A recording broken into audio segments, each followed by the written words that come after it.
Olá, então hoje eu vou falar sobre aterro de alto desempenho. Quero dizer que depois de 35 anos mexendo com esse assunto, eu coloco aí uma forma de ver e de se comportar com relação a aterros de solos de uma forma diferente, né? E aí eu estou chamando aterro de alto desempenho. Bom, as operações de aterro todos conhecem, né? Caminhão que vem e bascula os solos, né? O trator de esteira que espalha, ou pode ser a moto-niveladora, e o rolo compactador que compacta. Essas camadas devem ser horizontais e de espessuras soltas de cerca de 20 a 25 centímetros. Aqui está o trator de esteira espalhando. Aqui está uma preocupação com o desencontro das camadas entre o maciço, né? Aqui a grade de disco tem a necessidade de ser usada para homogeneidade e secagem do solo, quando for necessário, e o caminhão pipa, utilizado para o umedecimento do solo, para ele chegar na umidade denominada ótima, que eu não vou me aprofundar nesse assunto.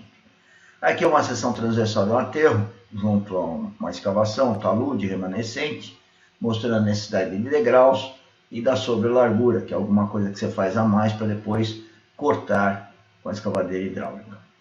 Muito bom. O que é o aterro, então, de alto desempenho? Por que o aterro de alto desempenho? A prática convencional de mercado não atende à necessidade e aos interesses do cliente. Esse é o nosso ponto de vista. E daí a importância do aterro de alto desempenho. O aterro de alto desempenho trará um melhor custo-benefício à obra, trará redução dos riscos de patologia tais como rupturas, recalques e erosão. E também trará a garantia do projeto e obra mais seguro e econômico. Essas são as vantagens de ter um aterro de alto desempenho. Ou seja, é um aterro que não é a prática do mercado, não é o que convencionalmente se faz. Então vamos entender o que se faz de diferente. Então, no controle tecnológico do aterro, sempre que vocês verem CT, controle tecnológico. O aterro convencional, a prática de mercado, se antepõe, vamos dizer assim, ao aterro de alto desempenho. O alto desempenho está no controle tecnológico. Então vamos ver o que seria esse controle tecnológico. Nós vamos apresentar três opções de controle tecnológico, vamos rapidamente falar das três, tá? E recomendamos a terceira, ou seja, o fim da nossa apresentação, tá lá o que seria o recomendado por nós. Aqui eu tenho um resumo das opções de controle tecnológico. Então, opção 1, 2, 3. Aqui eu coloco o mercado, que é a prática que se faz, e nós colocamos o ensaio de Hilf a mais. E colocamos também a homogeneidade, como vocês vão ver posteriormente. Aqui o 2 é 1 mais a contraprova. A contraprova é a orientação de levar as amostras do ensaio de Hilf, né, para o gabinete onde nós vamos fazer pela estufa a umidade. E podemos então controlar o campo, deixando o campo não com tanta evidência como nos procedimentos convencionais, onde o técnico de campo acaba liberando sem a presença da engenharia da empresa que está fazendo o controle. No caso do 3, é o 2 mais 1, e nesse caso, nós, além de fazermos o Hilf, a contraprova, nós vamos verificar a aceitação da resistência, da permeabilidade ou da compressibilidade do aterro feito. Ou seja, nós vamos verificar se realmente aquele aterro atende os parâmetros adotados no projeto. O raciocínio aqui é o mesmo do concreto. No concreto nós admitimos um FCK do concreto, fazemos dimensionamentos, e na hora de fazer a edificação de concreto, se tira corpos de prova para verificar se aquela resistência daquele concreto está adequada ao projeto daquela estrutura. O raciocínio é o mesmo.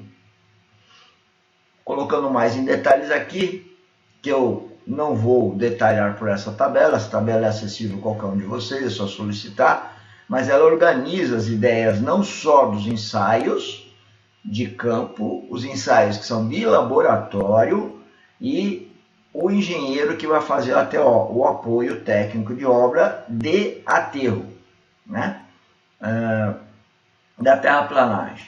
E aqui eu vou falar quais são as vantagens, né? Menor custo, controla a homogeneidade e eu utilizo o Med-Hilf, que é o melhor método para se chegar no grau de compactação de umidade. Todos os outros são inferiores ao Hilf. E o Hilf é normalizado e pouco conhecido no Brasil. Poucos técnicos fazem ensaio de Hilf. A desvantagem dessa opção 1, né, é não ter a contraprova para os erros de campo, para verificar os erros de campo. E não verificamos os parâmetros de projeto. É o que vai, então, ser colocado na opção 2 e na opção 3. Então, na opção 2, nós temos a opção 1 mais a contraprova. Ou seja, nós podemos ver alguns erros que possam ter na liberação de campo e poder acertá-los. E também na liberação do engenheiro. Vocês podem perceber que o engenheiro aqui vai uma vez por semana, aqui ele vai duas, aqui ele vai duas ou mais, né? E esse engenheiro que deve fazer então essa supervisão desse trabalho de controle. O que eu vejo por aí é que quem faz o ATO não se responsabiliza pelo que o cara do controle tecnológico está fazendo. E no campo, o cara do controle tecnológico é um técnico, né, que fica com uma autoridade muito grande para liberar as camadas. Portanto, depois que há um problema, a gente tem uma dificuldade aí de apurar as responsabilidades. A desvantagem desse método, da opção 2, é que o custo é maior que a opção 1. E subsequente, o 3, que é mais caro que esse. Quer dizer, esse é mais caro que esse. O 3 é mais caro que o 2 e o 2 é mais caro que o 1. E o 3, que é o que nós recomendamos, 1 mais 2 incorporados, mais a verificação e otimização do projeto. Pois, ao fazer os ensaios de resistência, de permeabilidade, de compressibilidade, tirando as amostras do aterro que foi feito no campo, nós podemos então otimizar o projeto, né, para mais ou para menos. Otimizar ou melhorar o projeto. Muito bom. As tarefas de ATO. Eu não vou ficar lendo esses slides, mas está aí, é só me pedirem. O que eu quero dizer aqui é que o ATO, né, o engenheiro que deve dar apoio ao campo, que é lógico, o cliente pode ter esse engenheiro ou não ter, mas a gente recomenda que tenha. Nesse trabalho chamado de alto desempenho, tem que ter um engenheiro fazendo ATO. Nessa opção ele vai uma vez, que é o suficiente para os trabalhos dele. Nessa duas e dessa duas ou mais. Aqui é um resumo das frequências de ensaio, né? Também, como eu já falei, está disponível para vocês, né? E essa é uma primeira indicação de frequência, né, dos ensaios de campo. No caso, o método de alto desempenho vai fazer o uso dos penetrômetros para verificar a homogeneidade. Veja aqui, ó, mercado. Mercado, eu estou dizendo aqui que, como eu já falei, é o que todo mundo faz por aí, né? Nós acrescentamos aí a alternativa de fazer pelo Med-Hilf, que já tem poucos técnicos no Brasil que sabem fazer esse método, e a homogeneidade do aterro, que nós entendemos fundamental para alto desempenho do aterro, e aqui essas siglas são dos penetrômetros. Aqui embaixo nós temos a palavra Hilf, que é daqui, que está dizendo que é o melhor ensaio para determinar o grau de compactação de umidade, isso sabido desde a década de 50. Esse H é de homogeneidade, que nós tratamos da homogeneidade através do penetrômetro, que aqui é a frequência de fazer esses ensaios por metro cúbico de aterro. Depois vem a contraprova mais R, que é o R. R é rastreabilidade do local dos ensaios. A gente vê isso de uma forma muito precária no mercado, como é sendo feito. E no nosso aterro de alto desempenho, isso é obrigatório. nós temos o trabalho de campo e aqui surge o trabalho laboratório. Na alternativa mais barata, no mercado, nada se vai para o laboratório. Aqui não vai. Vai para a gente fazer o Hilfe Proctor. O que é o Hilfe Proctor? Né? A gente coleta a amostra do Hilfe e leva para o laboratório para pôr na estufa e fazer o Hilfe Proctor. Ou seja, ajustar até o próprio ensaio de Proctor na obra. Né? Isso é possível e é uma recomendação nossa. É melhorar o ensaio de Hilfe para aquela obra específica. E o 3, então nós temos a parte de campo, que também é coleta de amostra, e temos o laboratório, aqui eu estou citando só o ensaio triaxial ou outro, que represente o parâmetro adotado no projeto. Isso é uma barragem importante de permeabilidade, dependendo do tipo de aterro é bom fazer o edométrico. Né? E aqui está as frequências com que a gente deve estar adotando esses ensaios. Então essa frequência aqui eu coloquei em função dos metros cúbicos que tem de obra. Se tiver uma obra até 10 mil metros, 10 mil a 99 mil, 100 mil lá e até acima de 1.000.000. Né? Então essa é a frequência de ensaios dentro nesse processo de alto desempenho. Essa tabela eu vou passar batida, que é uma tabela semelhante à anterior, tá? Que simplesmente a gente pratica para verificar os custos e provar para o cliente que os custos são, em termos de percentagem, muito baixos, o que acrescenta ter esse aterro de alto desempenho. Então, o controle tecnológico, então, de aterro de alto desempenho, na primeira opção, nós já falamos, mercado, Hilfe, homogeneização, e aqui temos um artigo que vocês podem depois acessar sobre esses aterros de alto desempenho. Depois a gente comenta um pouco mais. Aqui ainda a opção 1, praticamente eu já falei isso aqui, né? O uso do penetrômetro. Nós usamos também, como todos usam, o frigideira Speed, mas usamos como uma coisa secundária e só para imprimir um pouco de velocidade na obra. Não é o ensaio que domina a obra, apesar de ser feito também. Aqui a agulha de Proctor, que é um ensaio, um tipo de penetrômetro que a gente pode usar.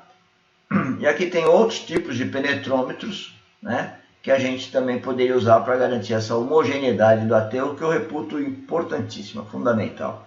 Aqui é o laboratório de campo, o equipamento de Hilfe sendo cravado no campo, sendo feito aqui em laboratório. Aqui a cravação do cilindro no campo, a coleta obrigatória não só do material no interior do cilindro, mas um saco que acompanha então essa escavação para tirar o cilindro. Aqui é o resultado padrão do ensaio Hilfe. Como eu falei, esse ensaio é pouco conhecido. E quem perguntar para um técnico de campo, ele falar que faz o Hilfe, verifica se ele está usando esse gráfico. Se ele estiver usando esse gráfico, ele está fazendo realmente o ensaio de Hilfe. Se ele não estiver usando esse gráfico, exatamente esse gráfico, ele não está fazendo ensaio de Hilfe. Ele pode estar usando os equipamentos de Hilfe, mas não fazendo ensaio de Hilfe. E tem uma diferença aí fundamental.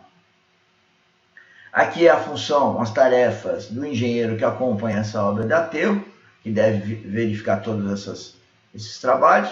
Aqui nós temos a opção 2, já falamos dela de uma forma abrangente, é a contraprova mais rastreabilidade. Aqui os detalhes, então, já falamos do uso do penetrômetro, do ensaio de Hilfe e as amostras, então, do copinho, que vão para o laboratório para a gente liberar na sede, não deixar por conta do homem do campo, o técnico do campo. Aqui são as tarefas de ATO. Aqui, nessa opção 2, a rastreabilidade de amostras. Então, aqui é uma obra, uma planta, os taludes, e em função dessa planta, nós vamos marcar tanto, não só no campo, mas uma planilha, né, onde que eu possa saber em que camada, em que coordenadas x e y foram tiradas as amostras. Isso raramente é feito, pelo menos é o que a gente tem observado. Aqui é a forma de você, através dessa rastreabilidade, poder zonear o maciço com diferentes solos que foram utilizados no aterro. Isso aqui é um aterro reforçado. e cada uma dessas cores mostra uma jazida diferente. Aqui idem, aqui é uma seção transversal, aqui uma seção longitudinal. E aqui a roseta de chuvas, né, que a gente recomenda como obrigatório nesse alto desempenho que estamos falando de aterros. Aqui tem uma roseta, como vocês podem ver o desenho, tem os dias do mês, né, de 1 a 31, período de manhã, tarde e à noite, para a gente verificar e assinalar as chuvas. Aqui é uma planilha padrão que usamos, aí recomendamos usar, tem vários tipos, né, de planilhas que a gente pode estar usando, né.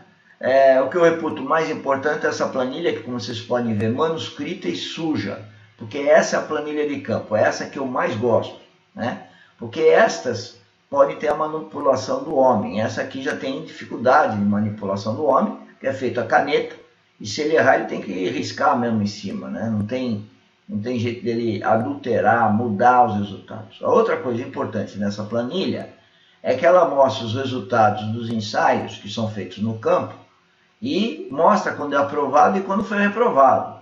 E se é reprovado, então tem que ser feito de novo, então ele mostra a ela a camada refeita. Essa coluna camada refeita.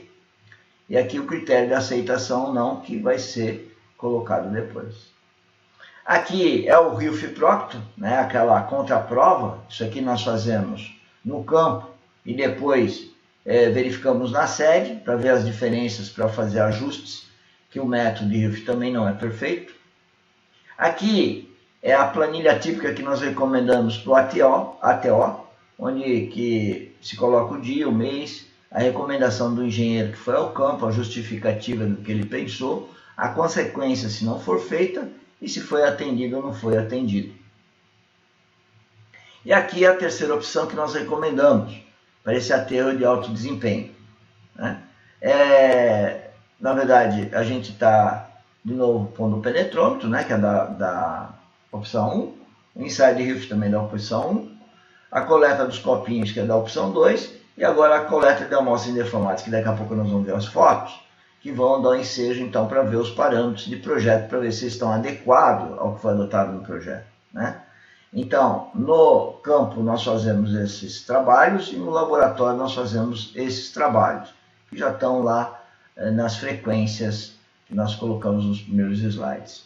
Aqui as tarefas do engenheiro que vai fazer a TO, que deve no mínimo 2 vezes por semana, e talvez precise de uma terceira.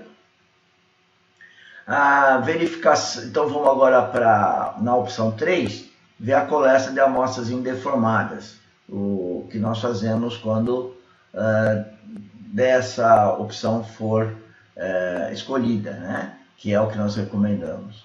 Então aí está sendo mostrado para vocês a fase de cravação do cilindro. O cilindro é cravado e se remove então uma amostra que a gente não deveria chamar indeformada, mas ela é bastante representativa do aterro feito. Aqui está a amostra perfeita que a gente pode levar para o ensaio triaxial ou outro ensaio. Aqui ela está envolvida numa cápsula, 2 meia canas de PVC, né, para identificar, daqui vai para o laboratório então, para fazer os ensaios. Aqui, senhores, é uma série de artigos que nós fizemos de aterros de alto desempenho, explicando por que tivemos essa ideia, qual a razão que gerou isso, a aplicação dela em obras de pavimentação, de piso industrial, de fundação, né, taludes, muros de arrimo, barragens, aterros sanitários, contenções, né? E aqui a importância desse alto desempenho para as empresas que fazem obras de terraplanagem. E aqui, senhores, finalizando alguns resultados que a gente entende que são os mais importantes nessa proposta que estamos oferecendo no mercado já há uns 10 anos ou mais, sobre aterros de alto desempenho. Porque aqui eu comparo a resistência, a linha de baixo é a resistência que nós tínhamos adotado no projeto, e a de cima é a resistência que a obra nos forneceu através do aterro executado. Aqui idem, né? Aqui também, a de baixo, a de cima. Vocês podem ver que umas teve precariedade de pontos, outras até teve uma boa quantidade de pontos, e a parte de tensões baixas fugiu um pouquinho do que nós gostaríamos, mas ainda estava dentro do esperado, né? Aqui a dispersão é muito ruim, quando eu faço a reta de mínimos quadrados mostra isso, mas a dispersão é muito triste, né? Agora, já nesse caso é uma coisa que nos alegra, apesar que se olhar as retas, né, de coesão, aqui a coesão e aqui a inclinação do atrito, que é a resistência dos solos, vocês podem ver que os pontos de ATO mostram dispersos, né, e isso é importante a gente ter isso em mente, eles são dispersos, não é uma coisa, como muitos mostram no controle tecnológico, uma coisa muito constante, isso não é coisa da verdade, e os pontos de projeto, né, mostrando então que nós temos uma segurança muito grande nessa obra. E veja esse caso então, falar em segurança, a obra podia ser minimizada, porque o que nós conseguimos no campo é uma resistência muito maior do que aquela que nós adotamos no projeto. Então dá ensejo ao executor, ao proprietário, ganhar recursos reduzindo os custos da obra. Idem neste caso, né? E nesse caso houve uma precisão até duvidosa, mas como que nós fizemos, nós sabemos que é isso, mas teve pouca homogeneidade e também acertamos na mosca com relação aos parâmetros que adotamos no projeto. Bom, senhores, era isso que eu queria mostrar aos senhores. Espero ter trazido alguma luz para que os senhores possam estar utilizando esse método de aterro de alto desempenho. Eu tenho a certeza e estou à disposição para esclarecer caso a caso a vantagem dele nos custos da obra, tá? E na segurança da obra.